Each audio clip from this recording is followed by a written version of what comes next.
Did you know that the modern day banana would not survive without human intervention?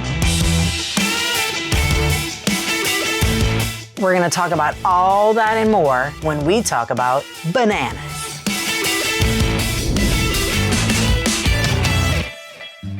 So I did a lot of research of 16th and 17th century ship travel history and food. Way back in the day when people traveled by ships, the ancient navigators used the banana in a different way. They brought with them the starchy stem.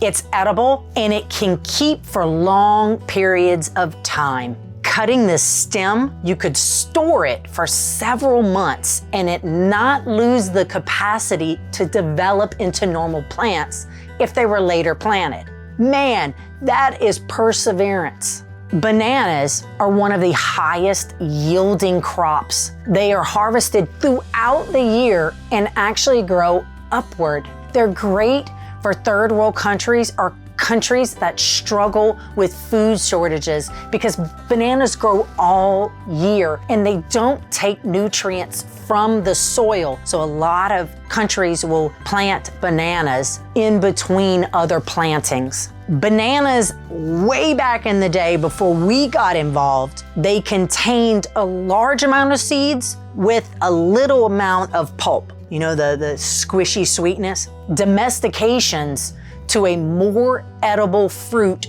increased the ratio to pulp to seed, a process that left the plant entirely seedless. Selection for the seedless trait meant that the banana was no longer able to produce by natural means. It could only be reproduced by the removal and replanting of the vegetative cuttings of the offshoots that developed from the underground stem. Domesticated bananas thus depend on us for reproduction now. Here are some great banana facts. You know you can boil banana peels for tea? You can also put them in the ground in your garden to give your flowers a little boost. Divers and athletes will eat large amounts of bananas for their potassium, energy, and electrolytes to prevent the bends. Potassium is so freaking important. It sends an electrical signal to nerve cells that then fire to keep the heart beating and muscles contracting. It is essential. Potassium is essential to muscle function. Bananas have a lot of serotonin and dopamine, and it improves the athlete's antioxidant capacity, and it helps with oxidative stress. That's amazing. Bananas contain a non-digestive carb that produces friendly probiotics and enhances the body's ability to absorb calcium, creating strong bones. Depression. Anybody got depression? Guess what? You need some bananas. Bananas have high levels of tryptophan. Tryptophan is an essential amino acid that the body uses to help produce serotonin and melatonin. That's your happy drugs. You got the banana tree, you got the bananas. Guess what? You can use the leaves too. The leaves, they battle all the free radicals in the body that prevent disease. Banana leaves also have a peculiar antibacterial property that can kill germs in the food and aids proper digestion. One of my favorite recipes that has to do with banana is banana ice cream, and I love it because it's one ingredient. This recipe is one ingredient. Now I do add another one. You can either add Kahlua or Bailey's if you want to kick it up a notch. If not, you can just straight up use bananas. Now this recipe is so simple because it's vegan. A lot of things that you eat, you want to diversify your diet and make sure that there's not meat in everything, dairy in everything. You can eat snacks and meals that are vegan, vegetarian, add it, you don't have to go all vegan, but try to start substituting some of your meals with vegan meals. These are perfect to use to put in the freezer. Now you need an airtight container whenever you take your bananas, peel them, and you put them in a Ziploc bag. Now I say airtight container because if not, your bananas turn brown. That's because the oxygen in the air touches it And when you peel bananas, you'll start to see the actual banana inside go brown when it touches the air. And when you take your bananas out, kind of chop them,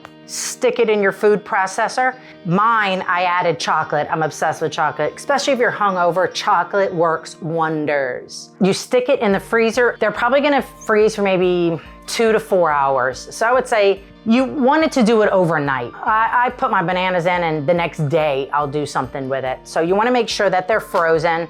That is gonna be your ice cream. Because they're frozen is the point at which it makes ice cream. If there's no dairy, you need to make sure that when you take your ice cream out, it's gonna have to sit, or you wanna microwave it in 15-second intervals to get this to break down a little bit for you. And of course, I do a beautiful sprig of basil.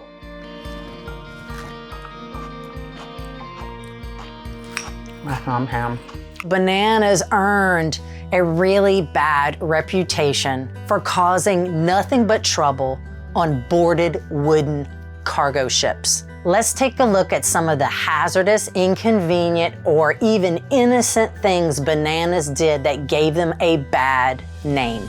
Bananas were notorious for surviving shipwrecks. Imagine sailing along the high seas and coming upon a large patch of floating bananas. Bananas release a methane gas as their juices ferment, which isn't inherently toxic unless you replace the oxygen in an enclosed space, like a ship's cargo hold. Well, guess what? Methane gas is also flammable and can self-combust. You know where I'm going here, people.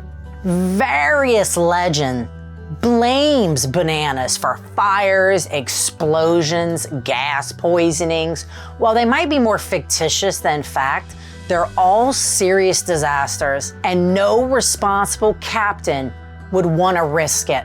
I have to tell you my banana peel story. So I was working on the first season of Masters of Sex. I had my section set up, and your trash can is behind me saying, don't come into my section, right? Well, I don't see a guy walking through, not in my section, walking around. Well, guess what? On the other side of the trash can is a banana peel on the ground. And this guy's carrying a big lens, camera lens. All of a sudden I hear something and I turn around to see this dude flipped up in the air and hit the ground. And you hear chink of that lens crack. The guy ruined the lens by slipping on a banana peel. Not my banana peel. It was on the other side of my section. So I'm Elizabeth Grove, and this is Edible Effects. You ready for a big old bowl of banana ice cream? Leave a comment below or subscribe if you want to be added to my family.